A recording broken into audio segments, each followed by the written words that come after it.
Hey everyone, it's Marianne from the New York City Organization of Public Service Retirees. I want to go over a few things with you over this NYCE PPO plan. We've received a bunch of questions from various groups of people that are concerned about where all of our concerns are coming from, as there's several groups now expressing concerns over this plan. So in the true fact of fact checking, we want to bring those facts to you so that those doubters who don't understand why there's a concern being expressed by multiple organizations now and employees for the first time, it's a freaking miracle, that they understand exactly why we have these concerns. We've always said that on the face, this plan looked like a good plan. The concern wasn't the design of the plan itself. It's what was under the hood. It was what we couldn't see that was in the redactions of the almost 40 pages of this contract. And that still hasn't been shared. So we want you to understand where some of these concerns are coming from. And in the next couple of days, we're going to start sharing with you just specific single issue points on audio. You heard me with the audio that we revealed on our website, which is on the homework page, I guess about halfway down, where a fire officer and president of the UFOA, the Fire Officers Union, literally talks about his concerns and his members' concerns and his officers' concerns over the plan, especially that there was a welfare fund, there was a fund called the Stabilization Fund, which you guys are probably don't want to hear us talk about anymore, that talks about the funding. And the city had kept saying that the funding has to be kept up, and the unions weren't keeping up with it. Then they tried to sell Medicare retirees healthcare off in order to fund that fund, which in the last MLC meeting on September 30th, they admitted for the first time that they've been trying to destroy this fund. There was only a handful of people in that room that were angry when they heard that, because it was an admission that had never been heard before. And one of the union one of the union delegates, and you'll hear that in one of the next audios I do, actually states, I believe you intentionally destroyed this. And then no one ever backtracks him. No one claps back anything that he said. So I want to tell you, for the first time, they did admit this. And I said this to you, like, I think September 30th or October 1st, that they admitted in that meeting that their intent was to destroy that stabilization fund, while lying to everyone that they were putting us into Medicare Advantage to finance that fund that financed their healthcare. Now, I also want to share with you two other things. There's been litigation with the MLC and the city. There's arbitrations. There's actually two pending. And one has to do with the PICA plan, that there's no funding. The city's been eating the cost of PICA, which was coming out of stabilization. And if you remember back, I think it was it 2005 or 2009? They had actually taken psychotropic and asthma medications out of PICA, and they put them back in the welfare fund. So stabilization was only covering injectable and chemotherapy. Now, what was happening was the fund was costing a lot of money with just those medications alone. But the city has been picking up that injectable and chemotherapy for the last couple of years because there's been no money in the stabilization fund to cover it, okay?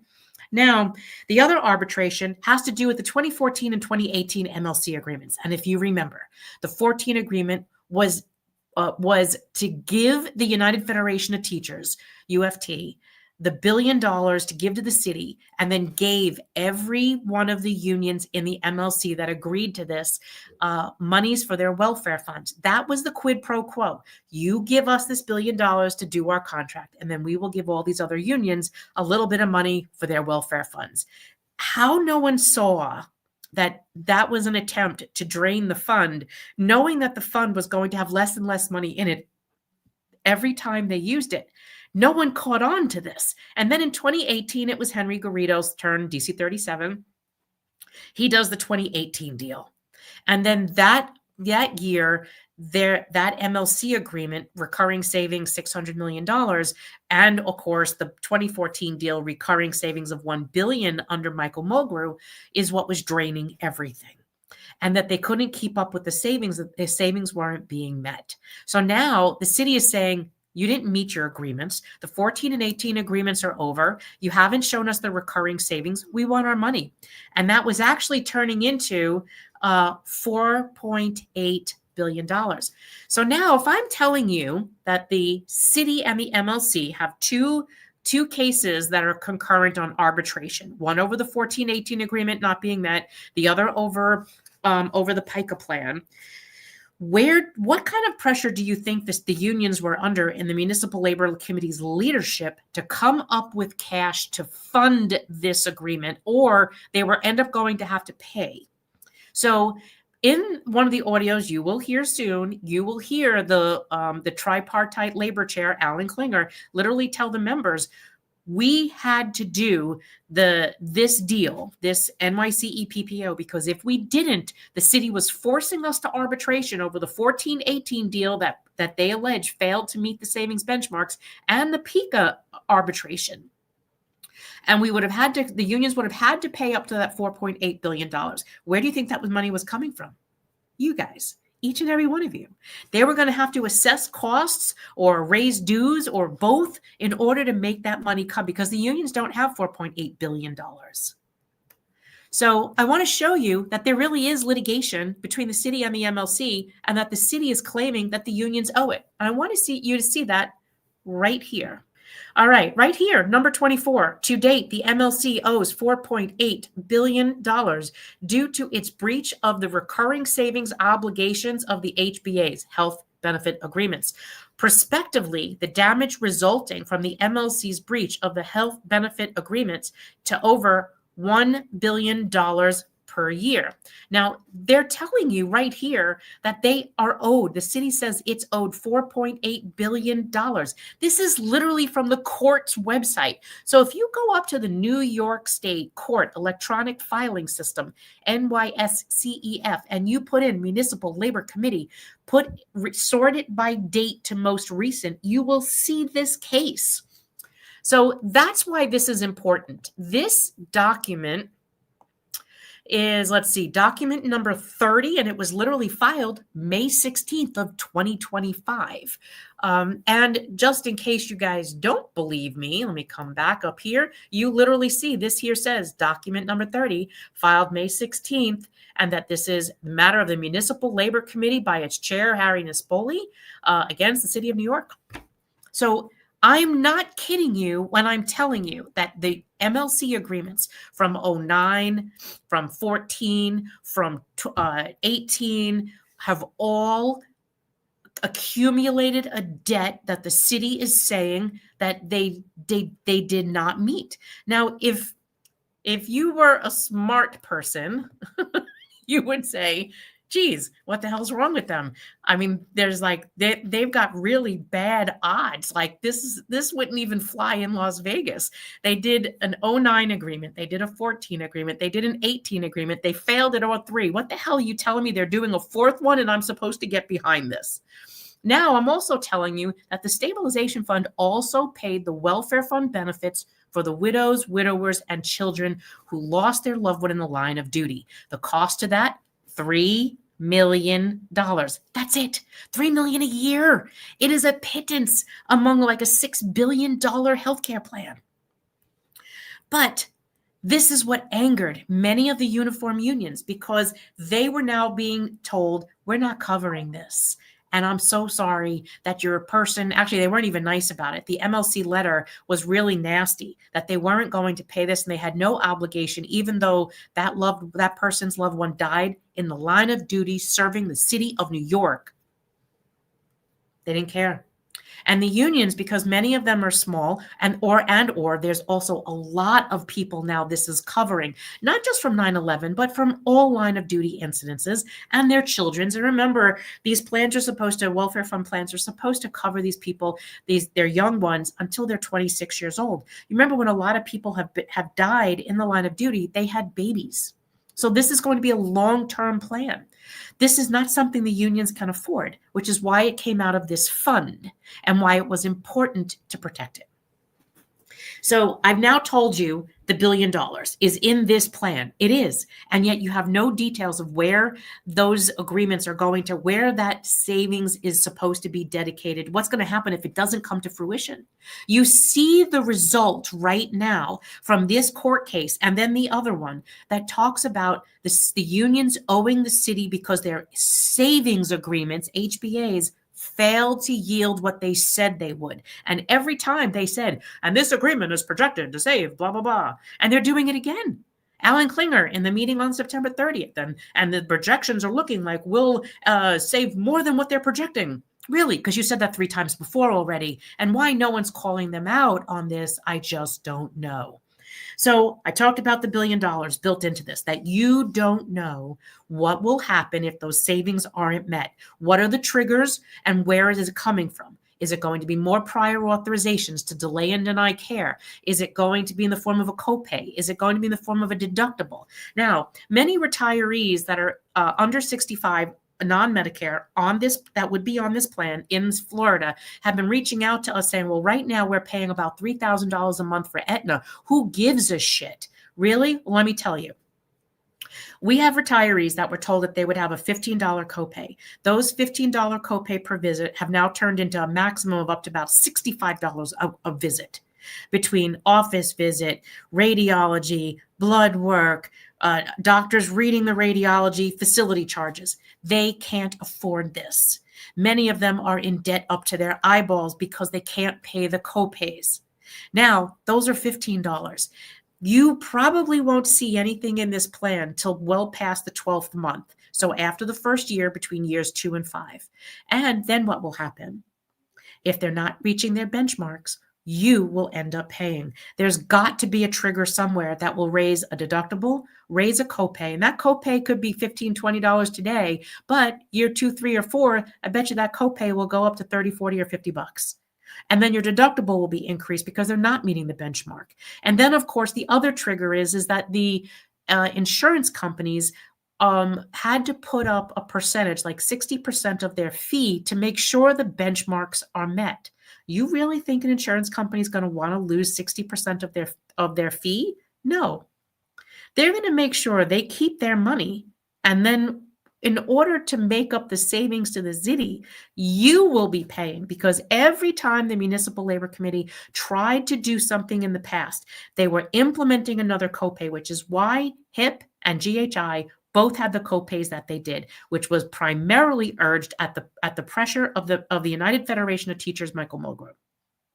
So the unions all said to us, every time that they needed to find more money, Mulgrew would come in, or Jeff Sorkin would come in and say, we need to find more savings, we need to find more copays. And that's what they did. Because they figured you wouldn't see it piecemeal and you probably wouldn't feel it either. So that's the arbitration. Tells you the pressure that they were under to get out of that $4.8 million debt. And Alan Klinger in this meeting on September 30th literally says, if this plan doesn't go through, those 2 arbitrations are on the table, and so's the $4.8 million debt.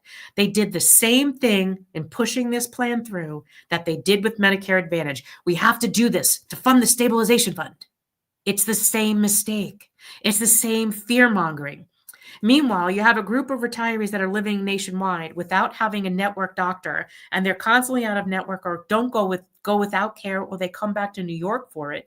It's frustrating to them because they want the network. And some of them are going, we don't give a damn what kind of costs we have. Well, they should give a damn, because it's coming if what's under the redaction is what we're saying it is. The other issue is that they agreed to save $100 million is giving up unredacted drug data from the 5 unions. They needed to provide at least 75% of the unions unredacted pure drug data, which means name, sex, height, weight, whatever, address, zip code, illnesses, drug refills, etc. They want everything that your welfare fund collects on you. The other unions, especially the uniformed unions, thought that was scary. They said it was unprecedented that they would ever be told that they would have to release drug data from their members to the Municipal Labor Committee, unredacted, and to 2 insurance companies. Well, 3 if you count the drug plan. Who agreed to it? Michael Mulgrew, United Federation of Teachers, Henry Garrido, District Council 37, Gloria Middleton, CWA 1180, Greg Floyd, Local 237, and we believe Harry Nespoli did from sanitation workers, because those would make that 75%. So if you haven't heard from your union saying that they're going to share your unredacted drug data from the welfare fund to the city of New York, to the insurance companies, Emblem and United, Prime Therapeutics, and the Municipal Labor Committee, you guys had better start making phone calls if you're in one of those unions, because that's exactly what they're going to do. And we said to the other unions, and we said to them too in an email, you start this trend to save $100 million, then they will pressure the other unions that don't want to do that to do it. And then there'll be some other thing pressuring them that they need to have more money and more savings because they're not being met, and they want the rest of your personal information. Is it illegal, Anne-Marie? I believe it's a violation of HIPAA, because it was not told that you would ever have to share that with the Municipal Labor Committee, which is another union person. They were even talking about finding a way to scramble it and then unscramble it. Like, that's ridiculous. They should never have been sharing this to begin with. And this is why we keep saying, yes, the network that they're dangling in front of you like a glittery, sparking, rhinestone-y carrot is a beautiful thing to have. But if you don't know what the cost is to you, you're making a grave mistake. You need to know what those savings are. So, and then we'll hear in another video I will do is talk about the stabilization fund. Contractually, there's $35 million supposed to be going into it. And that's every year. They negotiated that in 1986 and they never changed it. Where's that money going? That answer doesn't come through. So I want you to understand that we've raised a lot of concerns, and even today's date, you could put in a zip code. I put in my zip code. My hospitals are not showing up here, and neither are many of my doctors. So when you want to talk about that people who are complaining the loudest and screaming that they have to have this, 1, they haven't checked the full database. 2, they don't care that it doesn't serve everyone. All they care about is it serves them. And this is the same mistake that they made the last time. And it's coming from the same people that are said, well, it helps me. Who gives a damn about all the rest of you? We have to worry about all of you. Well, if you want to complain about the drug data, you have to call your union or your former union in which you get your welfare fund from, if it's one of those 5 unions, okay? If you're concerned about the rest of this plan, these people have been emailing the comptroller telling them, don't listen to Marianne and the New York City Organization of Public Service Retirees. She's trying to take away our network. And yet they don't understand all the nuances of this. So I want to keep this short because I'm already on 19 minutes and I'm hoping people will listen to it. But you will see me on Friday night, and we'll give more of an update, and I'll try to do one more video and provide more evidence. But here I'm providing you, with as much as I can. Oh, and the $1 billion. So that's another important document.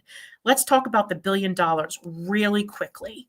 So here's the proof. So in this document here, which I know you could probably barely see, it actually says that the city is expecting in this RFP that was done December 16th of 2022, which is this plan, that the city wants to save 10%. Comprehensive program, professional, facility, prescription drug, all supporting programs provided through a single entity. With 2024 total expected plan cost, that would save at least 10% off the $10.51 billion per year cost to cover the current members. Okay. So when I'm telling you that this here lays that out, it literally says that is what, so you can see that's actually bolded in this print, 10% of the $10.51 billion. You can see that down at the bottom. I'm not kidding you when I'm telling you this. Everything we've given is facts. And so I want you to understand You have to know what's in the details. You have to know what's in the redacted contract. You have to know what's in the details they're not telling you. The devil's always in the details. Thank you, eBeth. I just had my hair done yesterday. So I kind of feel Mary Tyler Moore-ish today.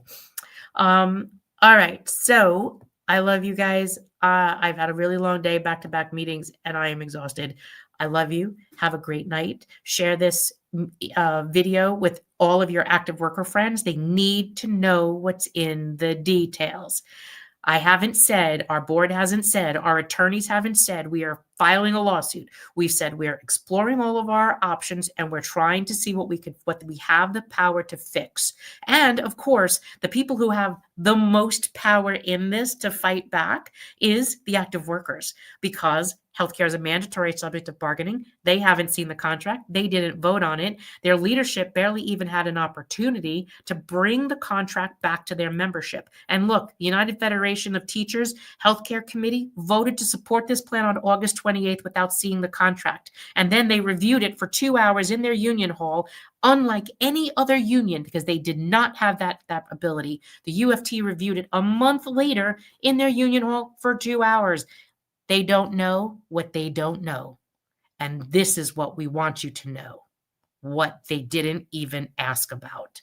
And these were the details. I showed you the RFP, the 10%. I showed you the lawsuits that are there, and that Alan Klinger from the MLC said they have to do this or they would be subject to paying back the city $4.8 billion and those 2 forced arbitrations for the 14-18 deal in PICO.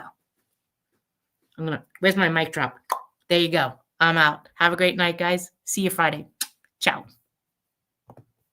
Don't speak what you don't understand. The truth is not